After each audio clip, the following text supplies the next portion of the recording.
Many of the voices you hear during this season of Bigfoot Classified are performed by Ukrainian actors and actresses as a deliberate effort to support their talent and contribution to the entertainment industry. We recognize that the Dyatlov Pass incident, a real-life tragedy, occurred in Russia. The decision to cast Ukrainian actors and actresses is intended to provide them with support and recognition for their contributions while adding an authentic feel to this season of Bigfoot Classified. We acknowledge the significance of the Dyatlov Pass incident and extend our condolences to the victims and their families. Bigfoot Classified contains content that is graphic in nature, and listener discretion is advised. Bigfoot Classified relies largely on news documents, eyewitness accounts, press conferences, and interviews. Every episode is produced with respect to the victims, families, and communities involved. Some of the interviews, quotes, and broadcasts have been recreated. Numerous hours of research have been done regarding these stories. And if you have a theory, question, or feel that we've missed something, we encourage you to visit BigfootClassified.com.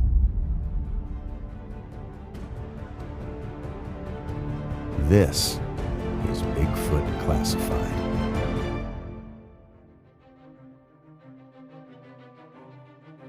One of history's greatest mysteries is the 1959 Dyatlov Pass incident, which cost the lives of 9 cross-country skiers. Today, a variety of theories are put forth, including monstrous snowmen, UFOs, covert Soviet military experiments, scientific concepts, and even an avalanche. Everyone gets a chance to suggest a solution, and everyone gets a chance to be incorrect. They can all agree simply that on that night of February 2nd, 1959, something terrible happened. To recap, an intended 200-mile expedition through the Ural Mountains in the old Soviet Union gave way to the tragedy. The party of seasoned hikers, including a 37-year-old instructor and 9 students in their 22nds from the Ural Polytechnic Institute, was led by 23-year-old Igor Dyatlov, who handpicked a team of 9 other experienced hikers and outdoorsmen to accompany him. The only women were Lyudmila Dubinina, 20, and Zinaida Kolmogorova, 22. Lyudmila majored in finance, whereas Zinaida studied radio engineering. Yuri Doroshenko, 21, and Yuri Yudin, 22, were both economics students. Nuclear physics student Alexander Kolvetov was 24 years old. 23-year-old engineering students Yuri Krivonishenko, Rustam Slobodin, and Nicholas Thibox-Brignol joined, and lastly, Semen Zolotaryov, a sports instructor and World War II veteran who was 38 years old. On January 23, 1959, the group set out on their expedition. One student had to return home early owing to illness, while the others continued their walk to Kalatsieks, where they would camp out for the night. Igor Dyatlov had previously agreed to inform the UPI Sports Club as soon as his team arrived at their base without incident on or about February 12th. No one was initially worried when they didn't arrive back on schedule. Due to inclement weather, they had already been delayed. There was no immediate response when the deadline of February 12th passed without a message being sent, because delays of a few days were typical in such excursions. But Dyatlov had previously informed Yudin that he anticipated to remain longer. It made no sense to put lives in danger in order to send out searchers when they expected the group to be a day or two late. To reassure Lyudmila and Alexander's parents, Lev Semyonovich Gordo, the head of UPI Sports Club, even claimed to have received a telegram from Dyatlov informing him of the delay. He anticipated that the hikers would return in a few days. In the end, relatives were compelled to form a search party after reporting to the Communist Party's local leader. Unwanted negative publicity required action, which had to be taken. Only after the families of the missing hikers urged a rescue effort did the head of the institute deploy the first volunteer student and teacher-led rescue groups on February 20th. Later, the army and police forces got involved, and helicopters and planes were instructed to join the rescue effort. Colonel Georgy Semyonovich Ortyukov, head of UPI's military division, was put in charge of the search and rescue team. Many students offered to help look for their missing hikers. On February 21st, several rescue teams were dispatched to the area. Blinov and Sagrin were the leaders of one of these organizations.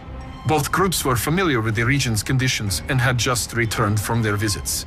Vladislav Kerlin was in the vicinity with another group, and they joined the hunt. to conduct an aerial search for the group. Aircraft search and rescue departed from Evil Airport.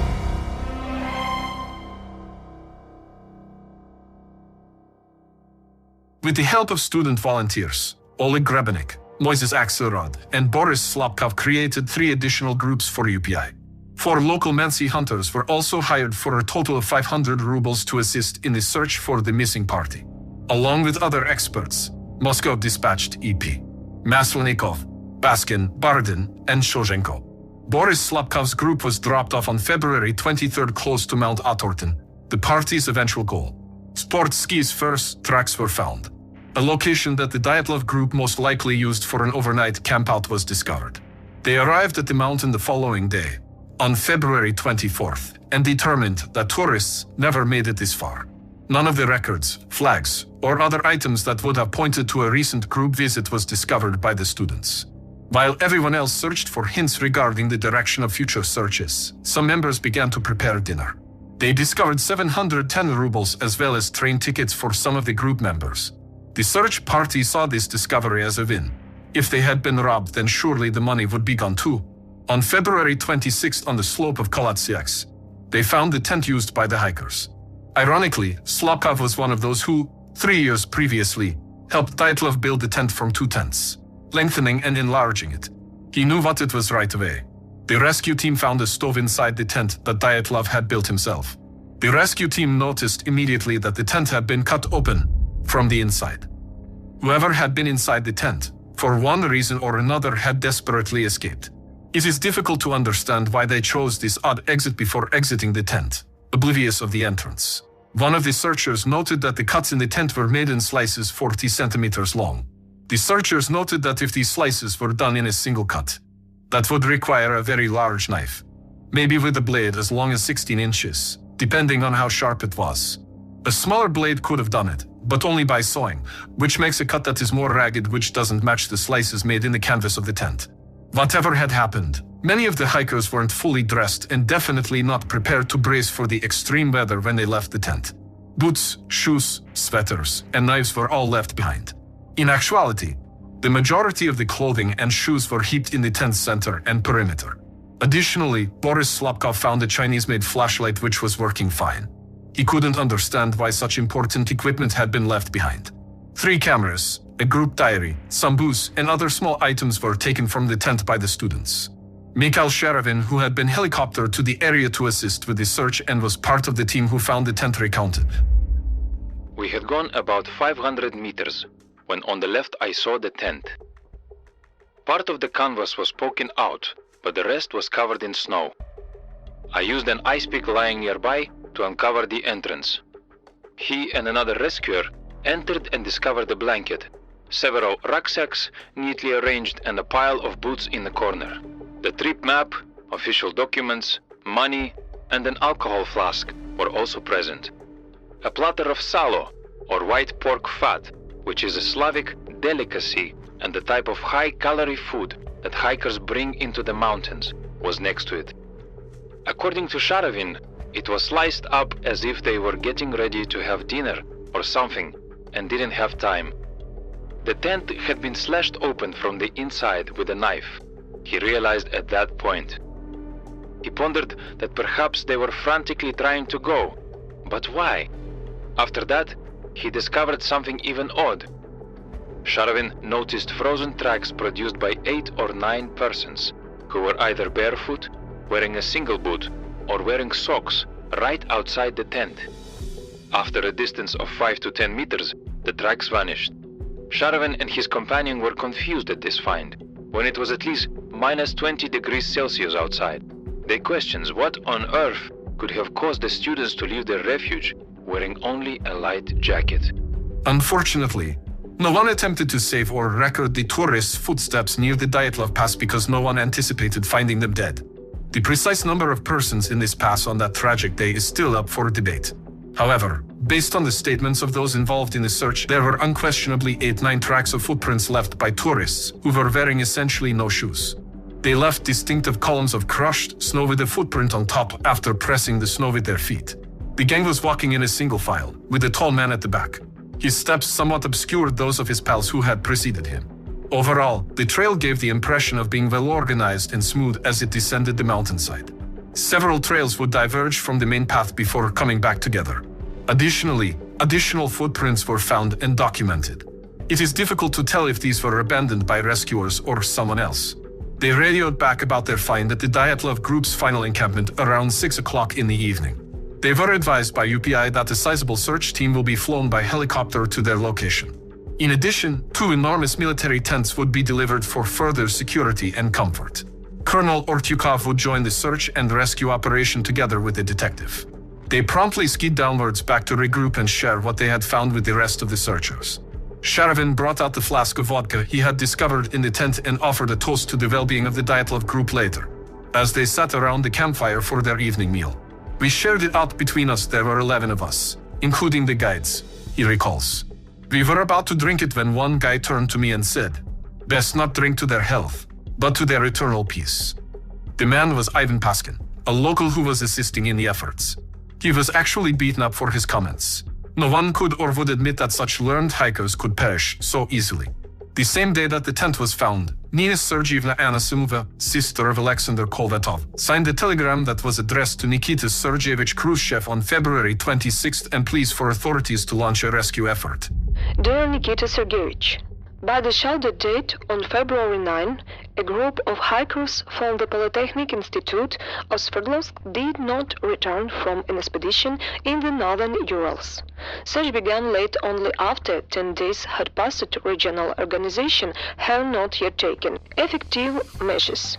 We earnestly request your assistance in the urgent search for our children. Every heart counts now. You might have noticed that the date of expected return for the group says February 9th. When we know it was February 12th, well, one of Kolvatov's sisters decided it was better to predate the return by a couple of days in order to create more urgency around the situation. The families of the hikers knew something was wrong, and they were desperate to get as much help as they could in the search. On February 27th, the telegram was displayed in the Kremlin, and the efforts worked. The search and rescue effort reached the highest levels as a result, and a special report on the incident and search was issued the following day by the Minister of the Interior of the RSFSR. During the winter break, a group of students from the Ural Polytechnic Institute, Sverdlovsk, consisting of 9 people, left for the Avdol district of the Sverdlovsk region to undertake a 300 km ski trip along the road north of Vidal in the area of Mountain Otota. On January 28, the group left from village Burmantova, 17 kilometers north of Mountain Avdel, with provision to last till February 14. On February 19, the Institute appealed to local party and Soviet authorities asking for help in finding the missing students. To that point, Department of International Affairs of Sverdlovsk region didn't know anything about the missing hikers. Search groups including trained skiers, athletes from the Institute and workers from the Avdel Correctional Labor Camp. The search dogs were dropped by helicopters in the area of Mountain Otota. On February 26, on the south face of the mountain, rescuers found tents with skis, ice axe, cameras, blankets and provisions, and on February 27, 1 kilometer from away, for corpses covered with snow. The searches continue. Participants and 46 athletes, skiers, airplanes and helicopters and dispatched to aid in the search. Sverdlovsk Regional Committee of CPSU established a commission to oversee the organization of the search and investigation of the reason for the death of the students. The following morning, searchers Michael Sharavin and Yuri Koptylov set out to find a new campground. They were looking around the Lozva River valley when they noticed a tall cedar tree. The search party might have a better perspective of the mountain and surrounding areas if they were together in a rather level, broad area close to the cedar. Both men paused as they got close to the cedar. The remains of the fire could be seen nearby, and 2 bodies were lying in the snow. Due to the persistent wind in this area, the snow wasn't particularly thick, making it abundantly evident that they had discovered 2 of the missing groups dead, Doroshenko and Krivonishenko. They were virtually entirely clothed except for shoes. Strangely, 5 meters up the trunk, the branches of a neighboring tree had been shattered. Had they ascended it to obtain a better view of the area? or to get away from something. On their hands, they both looked to have burns which were later noted in their autopsy reports. 400 meters from the cedar, Ivdel prosecutor Vasily Ivanovich Templov found another body. The body was immediately identified as the group's leader, Igor Dyatlov. Dyatlov was lying on his back with his head looking toward the tent. About 500 meters from Dyatlov, Mansi hunters with their dogs began to investigate the mountainside. They soon found Zina Kolmogorova's body. Her body was positioned so that it was facing the tent. The bodies of Dyatlov and Kolmogorova were next to each other between a tent and a tree. It became clear that both tourists had actually attempted to return to the tent from the tall cedar. But something or someone had stopped them. Igor Dyatlov's autopsy concluded the following. Based on the data discovered from the examination of the body of Igor Alexeyevich Dyatlov, 23 years old, and considering the circumstance of the case, we think Dyatlov died as a result of hypothermia, breathing signified by the edema of the meninges, the sharp hyperemia of the internal organs, the filling of the heart cavities with liquid dark blood, the presence of Vishnevsky spot on the gastric mucosa, the overfilled bladder, and 3 and 4 degree frostbite on the extremities. The damage discovered during the external examination in the form of graze wounds, scratches, and skin wounds were caused by a blunt object and might have happened as the result of a fall and bruising by stones, ice, etc. The above-mentioned damage was caused both during life, as well as in the agonal and post-mortem state. The above-mentioned injuries and light and not damage to health. The date of the examination of the body of Dyatlov shows that his last meal was 6-8 hours before there. The investigation discovered no presence of alcohol. The cause of death is by violence accident. The Dyatlov group's belongings from the tent were taken out in the meantime, without any organization, witnesses, or even the presence of law enforcement. This transpired haphazardly. Students just removed the items and made an effort to sort them by name. We can understand their sincere wish to return these items to the deceased's relatives, but by doing so, they jeopardize all future research in this field. Only a few of the individuals who carried out these crimes have provided testimony. Some of them caused greater confusion since they were incompatible. They learned that the gang appeared to be getting ready to eat. There was also a self-made newspaper called Evening Autorten. The day was noted as February 1st, 1959. A strange and unexpected discovery was a ski pole with obvious cutting marks. Why someone with a rational mind would purposefully destroy the pole remains a mystery. Along with other items, travelers also abandoned their shoes. Many carried 2 pairs. One for the trip itself and the second, softer, for use inside the tent at night to stay warm. Both sets were discovered to be missing. This could be explained by the fact that whatever compelled them out of the tent happened just as everyone was getting ready for bed and changing. Knives and hatchets were also seen in the tent. For some reason, these were also abandoned, despite the fact that several visitors brought knives with them when they left. The search did not turn up any results the following week. Another Chinese flashlight was the only thing that was found in the Lozva Valley. Although the batteries were dead, the flashlight button was set to on. 3 students and 2 Mansi hunters found the camp base or labas in the Ospia Valley on March 2nd. To minimize the load, it looks like the group had left part of their food supplies and equipment weighing around 55 kilograms in total. Rustam Slobodin's mandolin, a few pieces of clothing, a pair of skis, and ski boots were also there. Tourists expected to pick up these items on the way back. However, none of these items was taken. Many of the students left Dyatlov Pass for their homes on March 3rd because they had to get back to their academics. Moscow experts also departed. Their report is quite brief and ambiguous. They were unable to explain why several regular folks would leave the tent in the middle of the night without shoes or much wind protection. Rustam Slobodin's body was discovered in the Dyatlov Pass on March 5th. He was positioned between Dyatlov's and Kolmogorova's bodies, 180 meters apart. His head detached from his body, melting the snow, which then froze, creating a frozen bed beneath the corpse. His autopsy noted the following. Rustam Slobodin wore a black sweater, long-sleeve shirt black and red square with a passport, another shirt underneath, 2 pairs of pants with 4 pairs of socks, 2 insoles from boots. It was a common way to dry insoles using body heat. Unlike previous bodies, he wore 1 boot on his right leg. His watch stopped at 8:45 a.m. His pockets had 310 rubles and a passport. Additionally, searchers discovered a knife, pen, pencil, comb, and a matchbox with a single sock. Cadaverous blue-red spots are abundantly located on the back of the neck, trunk, and limbs. The bodies of both travelers were found next to a put-out fire. They had a portion of their clothing carefully removed. Yuri Krivonishenko's pants were left on. They displayed some level of radioactivity. The team of search and rescue volunteers noticed some weird shimmering, pulsing orbs in the sky on March 31. Valentin Yakaimenko, one of the group, gave a description of what happened. It occurred in the early hours of the morning, while it was still dark, after leaving the tent at night to keep watch. Viktor Meshayekov noticed a huge light sphere in the sky. He made everyone awake. It took us around 20 minutes of watching for this orb or disk to stop vanishing behind the mountain. From our tent, we could see it to the southeast. It was heading north as it moved. Everyone was terrified by this occurrence. We were certain that this incident contributed in some way to the Dyatlov group's demise. Meanwhile, the hunt for the final 4 bodies went on. Few members of the search party were hopeful about their future.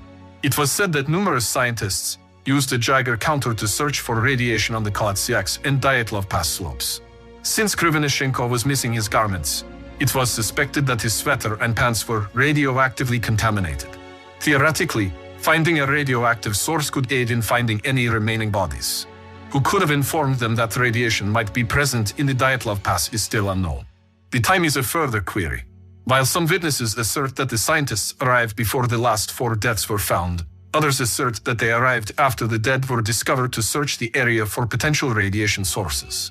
Unfortunately, the final 4 bodies weren't found until May of that year, stumbled upon by a Mansi native who was out with his dog.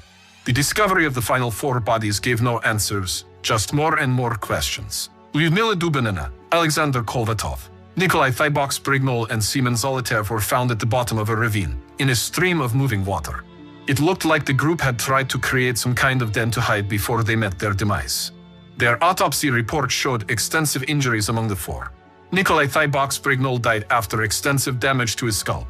The autopsy, performed by Vozrozhdeny, ruled out accidental falls on the rock as a potential reason for such a large and uncommon fracture. Some hypothesized that the shape could be the result of pressure from an avalanche that allegedly struck unaware travelers while they slept in the tent. If Nikolai had been sleeping on a camera, the abrupt increase in pressure might have left a mark on his head, but because the lens is rounded, any damage would also be more rounded. A significant hemorrhage that would prevent Thibox-Brignol from being able to move independently and leave the location of the tent is another reason why several physicians rejected this notion. Footprints indicate that everyone in the group moved on their own 2 feet because there was no evidence of dragging in the snow. After the autopsy of Nikolai Thibox-Brignol, Vozrozhdeny was interrogated over his findings. Here is the transcript. What could have caused injuries that Nikolai Thibox-Brignol suffered? Well, he could have been thrown down from a height of a grown man. He might have slipped and fell. However, very deep fracture of the skull base suggests that his injuries are similar to a victim that was dropped with a great speed and strength from a quickly moving car. Could we assume that he was hit by a rock that was held by another man? In this case, we would see damaged soft tissue, and we don't see that on the body. If Vozrozhdeny doesn't believe Nikolai's death was not caused by blunt force by another person, then what extreme force of nature could have occurred? Both the group's youngest member, Lyudmila Dubinina, and its oldest, Seaman Zolotayev, suffered broken ribs and significant chest injuries. Lyudmila's tongue was missing, and both of them had their eyes removed. Lyudmila's autopsy was met with criticism, with the public and the press citing it as being too vague. Her autopsy concluded by saying, based on the research of a corpse, Dubinina's death was the result of extensive hemorrhage, ravy ventricle, multiple bilateral rib fractures, sealing elements of internal bleeding into the chest cavity. In her autopsy, it mere said the tongue is missing and didn't really elaborate any further. Now, it wasn't like Lyudmila had simply bit her tongue in pain and had maybe bitten too hard and some of the muscle has torn. No, her whole tongue was gone, ripped from her head. Whatever force Vozrozhdeny had indicated that killed Nikolai had definitely gotten to Lyudmila too. Alexander Kolvatov was found with no eyebrows. His neck was twisted and he had a large gash behind his ear. His autopsy was concluded with, based on the research of a corpse Kolvatova, I believe that his death was caused by exposure to low temperature. However, according to documents leaked to Russian media, A doctor who examined the remains claimed the impact of whatever struck him was equal to the effect of a car crash. The finding of the last 4 hikers was a big turning point in the case. Up until this point, people had believed the line that the deaths were caused by misadventure rather than anything else. The first 5 bodies, we all remember as being partially undressed, was explained away as them all experiencing the phenomenon known as paradoxical undressing. Paradoxical undressing is when, despite being absolutely freezing, a person will suddenly feel warm, really warm, sweating, and in a panic will remove their clothes to try and cool down. But like I said, the finding of the remaining hikers changed this. Everyone who attended the funerals for all 9 hikers stated that the bodies were unusually dark brick red in hue, with their hair having grayed. This was officially dismissed as a normal effect of exposure to the outdoors, but suspicions remained. Although one of the rescuers revealed that his radiation detector had detected extremely high radiation levels near Kalatsiaks, the radiation source was kept a secret. Investigators and the general public initially theorized that the attack was carried out by an indigenous Mansi tribe from the area. On 3 counts, this notion was shown to be false. First off, the Mansi people have a reputation for being nonviolent and peaceful. Second, it would be impossible for a human to use the force necessary to cause some of the members damage. Thirdly, the number of footprints was insufficient to locate every lost hiker. However, on May 28, 1959, the case of the Dyatlov Pass incident was closed. The medical examiner ultimately found that 3 of the group's fatal injuries and 6 of the group's members' deaths were caused by hypothermia. 6 to 8 hours after their last meal, they all died. Authorities claimed that the tent was torn open from the inside and that there were no signs of any other people nearby. The medical examiner's final conclusion was that each member of the group had passed away as a result of a compelling unknown force. So, the case was closed, and with little answers, the families and wider public were angry. What was the rush to close the case so soon? Well, we'll find out in part 3 as we dive deep into the conspiracies and theories surrounding the Dyatlov Pass incident.